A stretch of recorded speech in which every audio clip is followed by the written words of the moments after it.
I've taken a look at your proposal. It's much...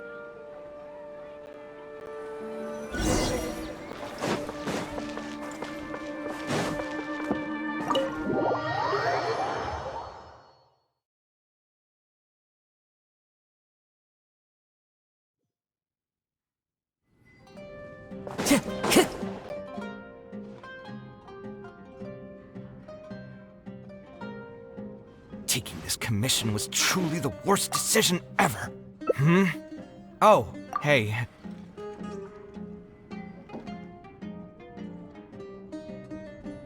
Exactly. So our thoughts on the meaning of art are rather similar.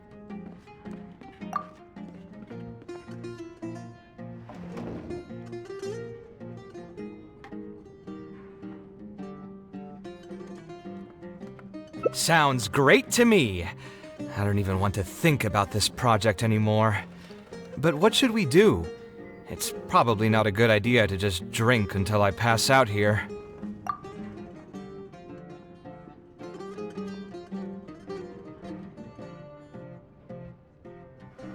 Huh? Where did that come from?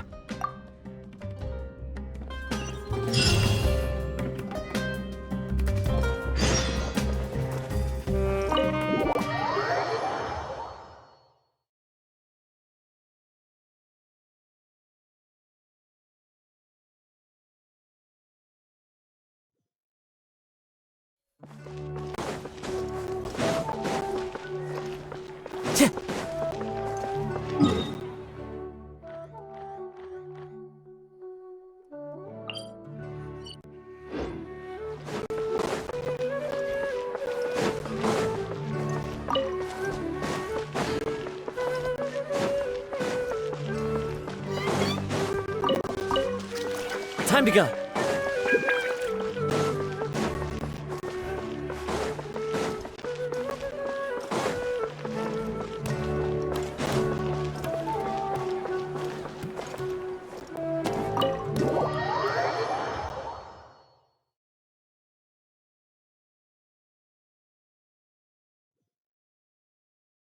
Alhaitham isn't in, so feel free to sit wherever.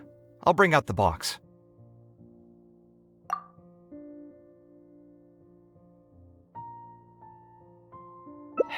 Yeah, you're right.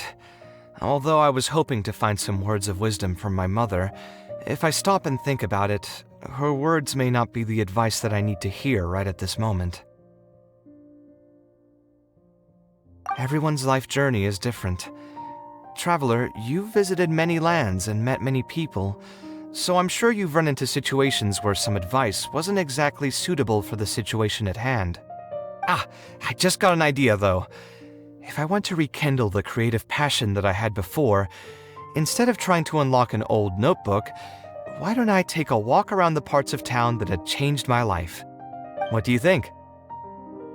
I'm glad you agree. Then let's start by taking a quick stroll around the academia.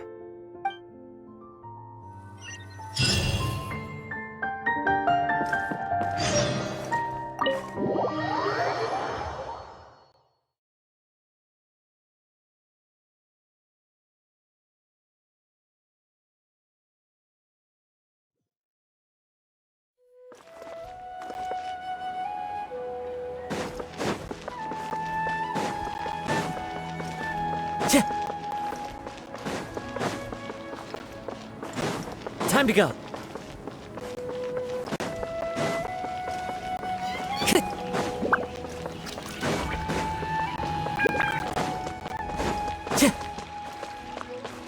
Time to go.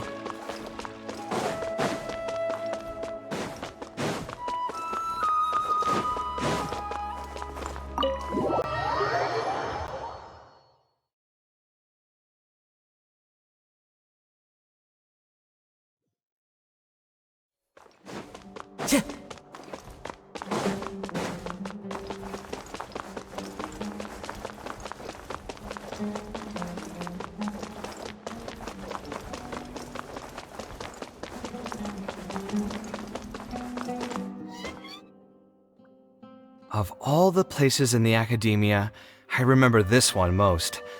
When my studies got busy, I used to pull all-nighters here trying to finish my blueprints. Who doesn't miss their time at the academia? Life was a lot simpler then, and we all had far less troubles. I created many designs that I thought were beautiful in the House of Dana. I drew whatever came to mind, since I didn't have to care about budget constraints or turning them into reality.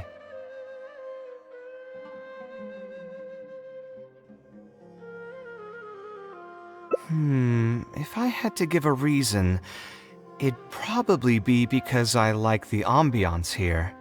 The academia also had a rule that allowed scholars to annotate any physical books they came across. As a result, the books here are chock full of scholars' wisdom across many generations.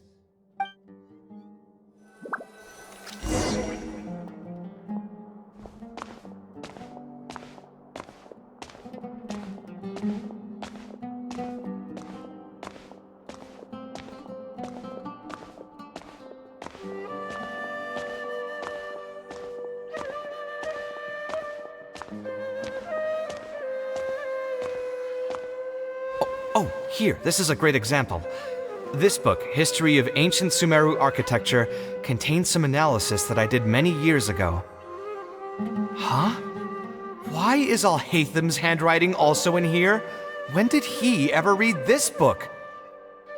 I guess it's probably from when we worked on that research project together. Anyway, he probably never cared to tell you this, but the House of Dana is where Alhatham and I first met. I came here to do my homework, and saw him sitting by himself next to that row of bookshelves. A group of Haravatat scholars were chatting near him, but he looked as if he was too lazy to join them. There was a pretty stark difference between him and all the rest of them. It was my fault for feeling bad for him. I thought he must have gotten into some kind of trouble and went over to ask if he needed anything, not realizing that... Not realizing that you were in fact the one in a whole heap of trouble?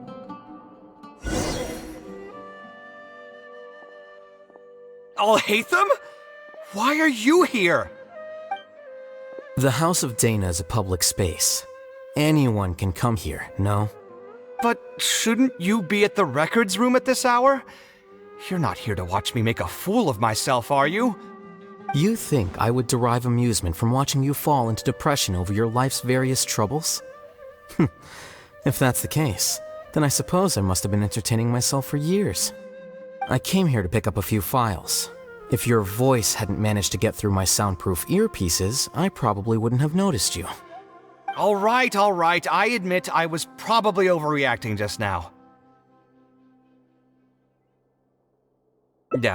Probably not when he's right here with us. As his senior, I shouldn't try to tarnish his reputation. There was nothing embarrassing or shameful about it. When I was still a student at the academia, I once collaborated with Kaveh on a research project. A collaboration is usually beneficial for all parties, but due to issues with our personalities, we ended up going our separate ways before completing the project. We had a number of differences, and they remain unresolved even today. But there's no point going into that right now. The more important question is, why are you at the House of Dana?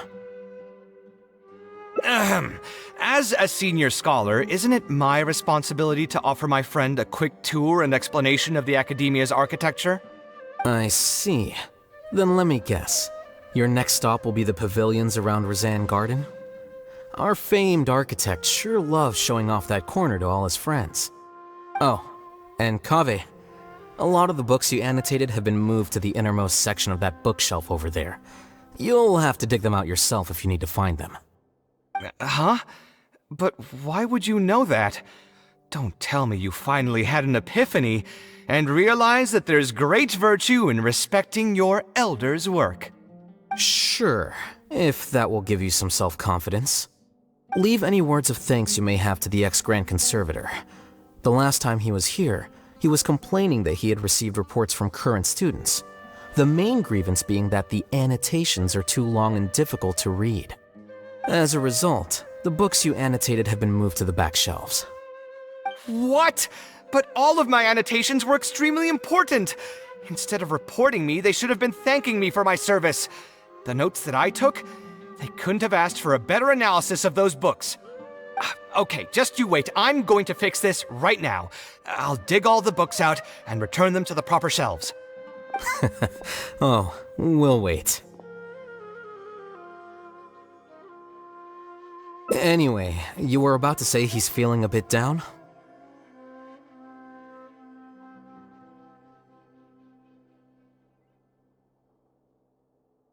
Put through the ringer. What an interesting phrase. I assume he used those exact words himself? He probably did suffer quite a bit, that's true. He always spends a lot of time editing his proposals, with the goal of satisfying as many of the client's preferences as possible. But the satisfaction of one client will not translate to general satisfaction with his work. Many problems in life can only be solved by a fundamental change of attitude. As the leading genius of Kshatriya, Kaveh should have both the right and the confidence to reject any unreasonable demands. There are plenty of architects in Sumeru who are inferior to him in skill, yet far more irascible in temperament. What's more, there are plenty of people who look up to such individuals as paragons of staying true to one's principles. Clearly, his predicament is inevitable, since he holds other people's feelings as more important than his own. Of course, each person is different, and we should respect the paths that they have chosen for themselves. Admonitions will serve no purpose. People tend to succumb to familiar pitfalls, and this is especially true for those who believe it's their duty to carry more burdens on their shoulders.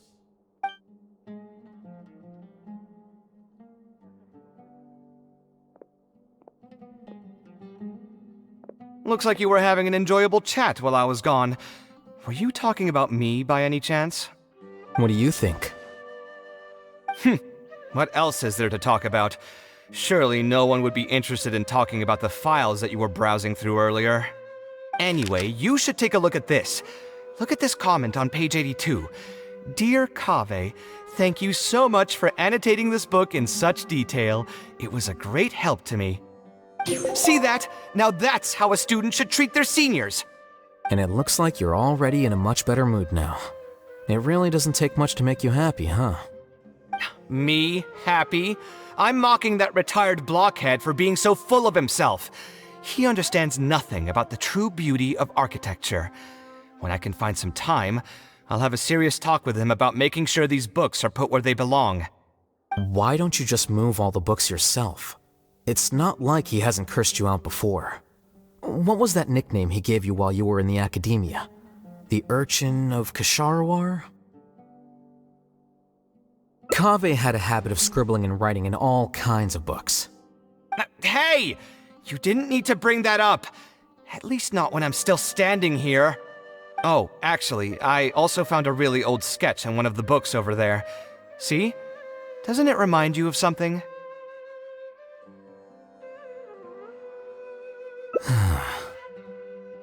Huh? Don't tell me even you don't get it. Don't ask me. This is the time you specifically put aside to brag about yourself.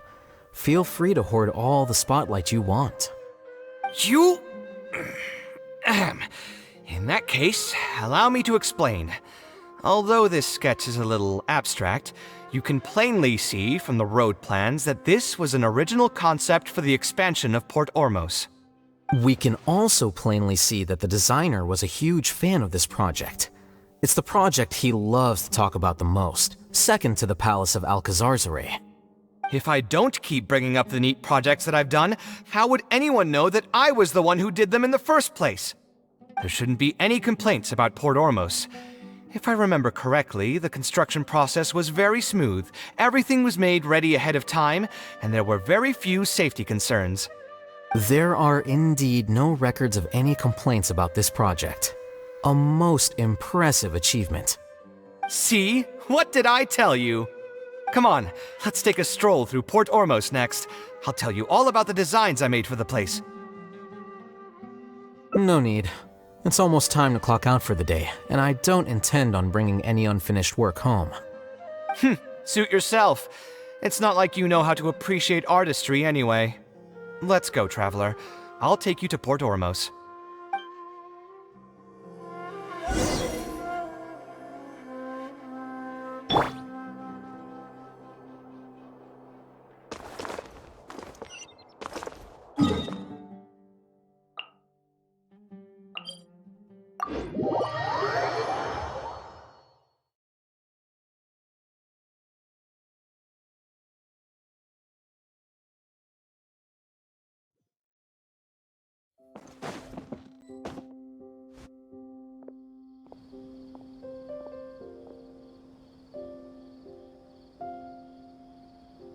Port Ormos. No, I didn't design any one specific building. Most of my work here concerned structural renovation. Port Ormos had already existed since I was still a young child. It wasn't as large as it is now, though. It only came to its current size after a sizable expansion. I was part of that project. The arch bridge over there, for example, that was one of my designs.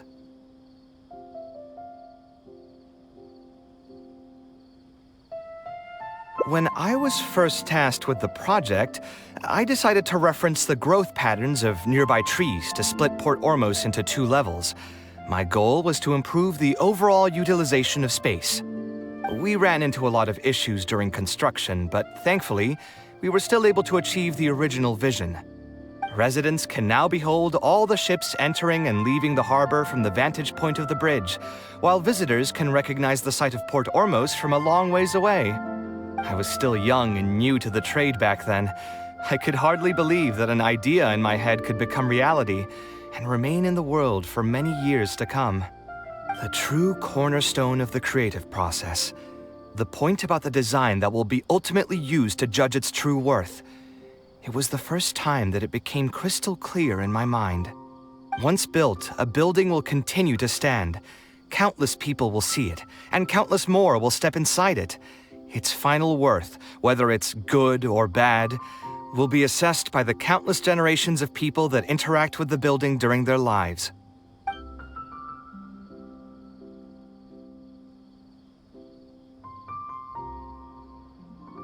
You think so? I'm glad to hear that. But even with this project, I still had one small regret. My budget was tight, and I was unable to use the higher quality timber I had originally intended for the design. I knew that some concessions on aesthetics would be needed as soon as I agreed to a proposal that prioritized the practical functions of the project. Us creative types know better than anyone that most projects cannot be completed without a few regrets. Even the Palace of Alcazarzaray was not perfect.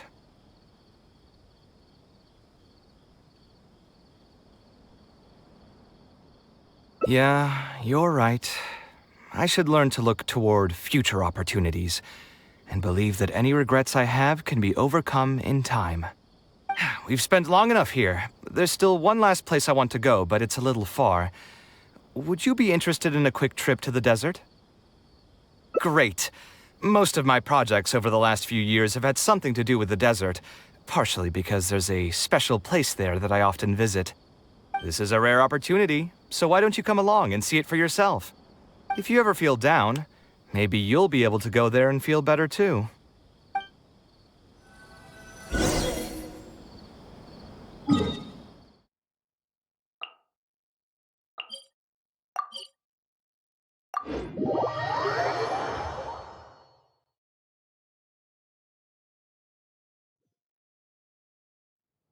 Who would have thought that so many primal constructs could have congregated here while I was gone? We won't be able to sit and talk peacefully with these guys around. Let's clear the area.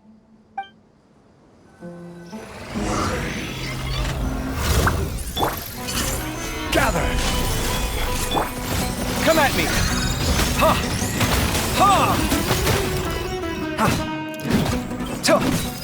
Tuh! Scanning! Here!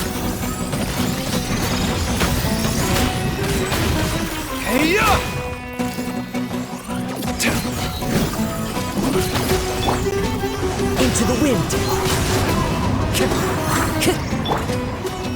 Stabilize!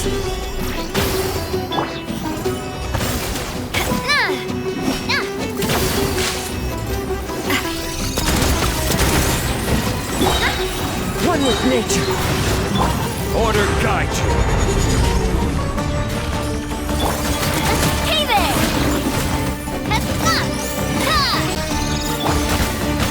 Watch and learn! Come at me!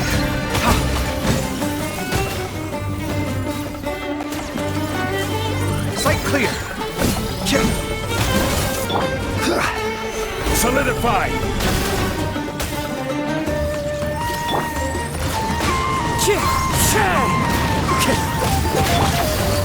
Hey there!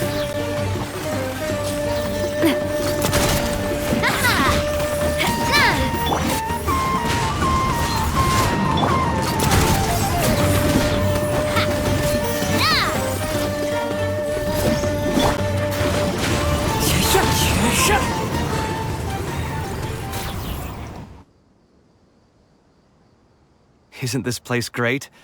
I often come here to clear my mind when I'm dealing with a difficult situation. You know what I mean. Everyone finds themselves in frustrating situations once in a while. Just take me as an example. My family life got shaken up quite a bit when I was young. I struggled in school, and I got into a huge pile of debt building the Palace of Alcazarzaray. Although Alhaitham thinks that it's because of my personality that I continue to live in the shadow of the past, I think it's also just a part of life. Plus, if I look back, I've honestly had my fair share of good luck as well.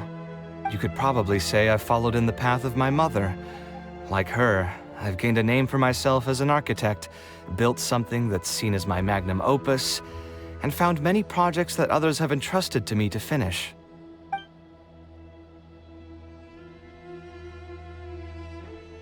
Life is too boring when you live with no enthusiasm and passion. Only those who believe in the inherent meaning of it can capture the small nuances of everyday life and turn them into inspiration for beautiful designs. Of course, I will concede that loving something also means taking it to heart. So to an extent, caring is also a source of pain. If I didn't love my work, I wouldn't be so torn up about it all the time. But still, isn't this place beautiful? Despite the erosion from the winds and changing seasons, you can still perceive its past beauty and glory. With different landforms come different architectural styles. The desert's history has left it with few records regarding its buildings, so I often visit the desert to investigate things in person. The sight here has moved me ever since the first time I laid my eyes on it. I told myself that one day, I would also be able to create buildings that move others. My pain will one day fade into nothing just as I reach the end of my life. But buildings are different. They are far more valuable than most materialistic things, and far more durable than human flesh. As long as there remain souls in the world who can decipher the meaning behind them, they will also have acknowledged me across the vast stream of time. If you were to ask me what art is, that would be my answer. You think so? But I feel I've always been like this. Remember that question I brought up before?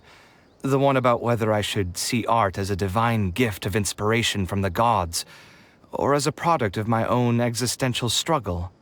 I still haven't found an answer to that yet. But if art wasn't inherently paradoxical and enigmatic, then people probably wouldn't be drawn to it.